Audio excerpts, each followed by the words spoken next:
தமிழக சுகாதாரத்துறை செயலாளர் ராதாகிருஷ்ணனின் செய்தியாளர் சந்திப்பை இப்பொழுது பார்க்கலாம். தான் நாங்க வந்திருக்கோம். அவங்களும் ஃபீல்ட்ல போய் எங்களுக்கு மக்கள் மத்தியில எளிதில் புரியும் வகையில இந்த தகவல்களை பரிமாறினா ரொம்ப யூஸ்ஃபுல்லா இருக்குங்க.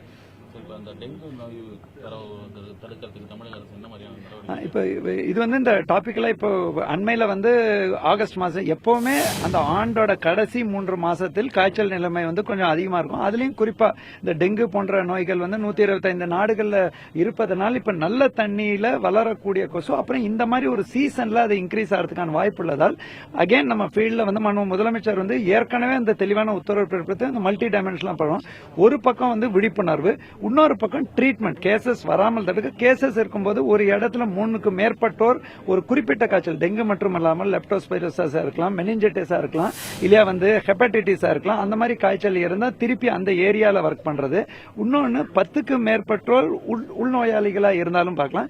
அண்மையில ஏற்பட்ட அந்த ஹேமலதாவோட இஷ்யூ பார்க்கும்போது ஓபியில வரும்பொழுது கூட நாங்க இப்ப என்ன அட்வைஸ் பண்றோம்னா, பார்க்கும்போது சாதாரண காய்ச்சலா இருந்தாங்க வீடு திரும்பி ஏதாவது ஒரு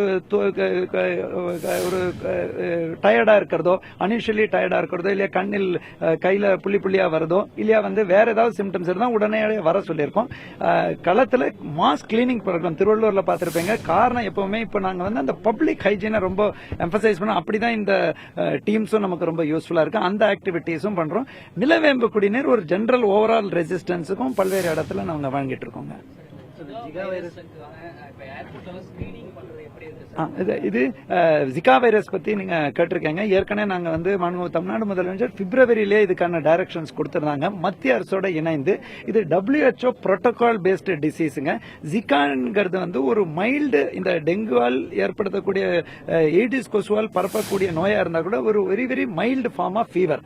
ஆனா ஏன் வந்து அதற்கான ஒரு அச்சம் பொதுமக்கள்கிட்ட இருக்குன்னாக்க, பிரேசில் நாட்டில் 1947 இந்த நோய் ஆப்பிரிக்கால ஜிகா பாரஸ்ல கண்டுபிடிச்சால் கூட பிரேசில் நாட்டில் அண்மையில 2015 ஏற்பட்ட நிகழ்வின் போது கர்ப்பிணி பெண்கள் பிரசவிக்கும் போது கூடுதலா சிறிய தலையுடன் குழந்தைகள் பிறந்தாங்கிற நிகழ்வை இவங்க இது அசோசியேட்டடா இருக்குமோங்கிற ஒரு அச்சம் ஆராய்ச்சி இருக்கிறதுனால அந்த நடவடிக்கை எடுக்கிறாங்க. அண்மையில நம்ம வந்து பிப்ரவரியிலேயே இந்த கவுண்டர் போட்டால் கூட இப்ப சிங்கப்பூர்ல சிலருக்கு ஜிகா நோய் உறுதியானதை அடுத்து அங்கிருந்து நாங்க ரொம்ப டைனாமிக்கா மத்திய அரசோட டச்ல இருக்கோம்.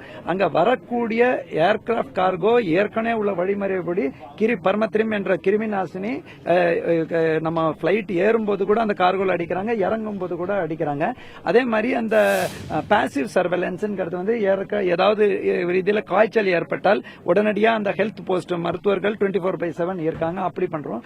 இன்னொன்னு, அங்கேருந்து அப்படி தப்பி தவறி ஒரு மொஸ்கிட்டோ வந்தா கூட அந்த 500 மீட்டருக்கு மேல இது வீக் பிளைங் மொஸ்கிட்டோஸ்னால அங்க முழுமையாக தொடர்ந்து இந்த நல்ல தண்ணியில் ஏற்படக்கூடிய இடங்களை அழிக்கும் பணியில இருக்கும். அது தொடர் கண்காணிப்புல இருக்குதுங்க. தேவையற்ற அச்சம் வேண்டாம். டெங்கு பொறுத்தவரைங்க ஏற்கனவே வந்து நீங்க பாத்திருப்பீங்க, ஸ்மால் பாக்ஸ், போலியோ போன்ற ஒழிக்கப்பட்ட நோய். டெங்கு நோய் கட்டுப்பாட்டு உள்ள நோய். இப்ப நீங்க இப்ப கூட இன்னைக்கு கூட ஒரு செய்தி வந்திருக்கு, கேரளாவில் 1500 பேருக்கு டெங்கு உறுதியாயிருக்கு. அதே மாதிரி நம்ம இந்த ஆண்டு கணக்கு தமிழ்நாட்டை பொறுத்தவரை அவங்க 1163 கணக்கு சொன்னா கூட கூட்டு கணக்கை தயவு செய்து தேவையற்ற ரீதியில் பீதி அடைய வேண்டாம். அதுவும் கடந்த ஆண்டை விட 4 ஒரு பங்கா தான் இருக்கு. ஆனாலும் கூட இந்த டெங்கு போன்ற நோய் தொடர் கண்காணிப்பில் இருக்க வேண்டும். ஏனென்றால் அந்த கொசு வந்து 2 மில்லிமீட்டர் ஓட்டை இருந்தா கூட நல்ல தண்ணியில் வருது. அதனால்தான் பொதுமக்கள்கிட்ட என்ன சொல்றோம், வீட்டுக்கு அருகில் உள்ள இடத்துல தான் இது வந்து வளருது. தயவு செய்து நல்ல தண்ணி தேக்க, சாக்கடை மற்றும் குப்பை அகற்றுவதனால் மற்ற தொற்றுகள் போகும். அதற்கும் உள்ளாட்சி அமைப்போட தொடர் நடவடிக்கையில ஈடுபட்டுள்ளோம். ஆனா டெங்கு பொறுத்தவரை அந்த பகுதியில் இருக்கிற நல்ல தண்ணியில் தான் ஏற்படுறது. அந்த நல்ல தண்ணீரை நம்ம மூடி வைக்கணுங்கிற அறிவுரை வழங்கியிருக்கோம். இன்னொன்னு வந்து என்னன்னா, சில கிராம பகுதிகளில் கால்நடைகள் வீட்டுக்கு அருகிலே அவங்க கட்டி வச்சிருக்காங்க. அப்படி அந்த யூரின் மூலமாக தான் மற்ற நோய்கள் லெப்டோஸ்பைரோசிஸ் போன்ற நோய் இருக்கும். அதற்கான தொடர் விழிப்புணர்வு ஏற்படுறோம். பொதுமக்களிடையே நல்ல விழிப்புணர்வு இருக்கும். அது வந்து அந்த சேஞ்ச் இன் பிஹேவியருக்கான இதுல தொடர் பணியில ஈடுபட்டிருக்கும். ஃபீல்டுல மருத்துவ டீம்ஸ், கூடுதல் மருத்துவ டீம் பாதிக்கப்பட்ட இப்ப திருவள்ளூர், பொன்னேரி போன்ற பகுதியில் கூடுதல் மருத்துவர்கள் மருத்துவ கல்லூரி மருத்துவமனையில இருந்தும் அனுப்புவதற்கு முதலமைச்சர் ஆணைக்கிணங்க தொடர்ந்து செயல்பட்டு இருக்கோம். கட்டுப்பாட்டில் இருந்து ஆனா கண்காணிப்பில் உள்ளது. தேவையற்ற அச்சம் வேண்டாம், கவனக்குறைவும் வேண்டாம். போலி டாக்டர்கிட்ட தயவு செய்து போக வேண்டாங்க. நீங்களும் 26க்கு மேற்பட்ட ஃபீவர் அரெஸ்ட் பண்ணா கூட செட் மாத்திரை, உடம்பு வலிக்கான மாத்திரை இந்த மாதிரி காய்ச்சலுக்கு அது உதவாது. அதே மாதிரி ஸ்டீராய்டு மாத்திரை உதவாது. இதை தான் நாங்க தொடர்ந்து அங்க ஐபுப்ரோஃபன் போன்ற, அதனால போலி டாக்டர் மேல நடவடிக்கையும் தொடர்ந்து எடுக்கிறோம்.